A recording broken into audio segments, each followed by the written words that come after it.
Une date dans cette édition 1998, année au cours de laquelle les Nations Unies adoptaient la déclaration en faveur de la protection des défenseurs des droits humains.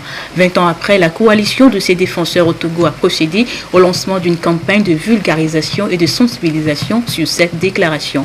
Le compte rendu avec Sonia Miniko. Les défenseurs des droits humains sont souvent confrontés aux difficultés dans l'accomplissement de leur mission.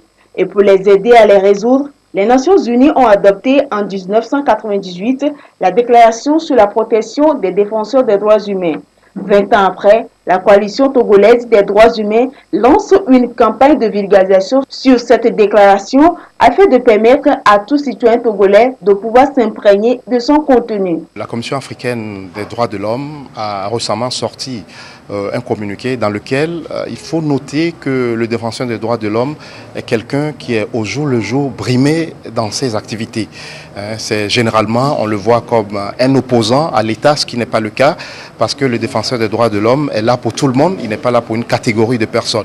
Nous avons des défenseurs aujourd'hui qui sont emprisonnés dans un certain nombre de pays. Nous, notre rôle, c'est de pouvoir faire des plaidoyers au niveau des différents États pour permettre donc à ces États de mettre en liberté ces personnes, comme le recommande la Déclaration sur les défenseurs des droits de l'homme. Nous faisons au quotidien la vulgarisation, mais dans le cadre de la célébration des 20 ans de cette déclaration, nous avons voulu marquer un cachet spécial pour faire des activités pour que tout ce que nous allons faire soit encore plus rebondissant au niveau de la population, pour permettre à la population de savoir que la déclaration existe et qu'il y a son contenu. C'est donc clair. 20 ans après, beaucoup de chemin reste encore à parcourir par les États pour faire des droits de l'homme une réalité quotidienne.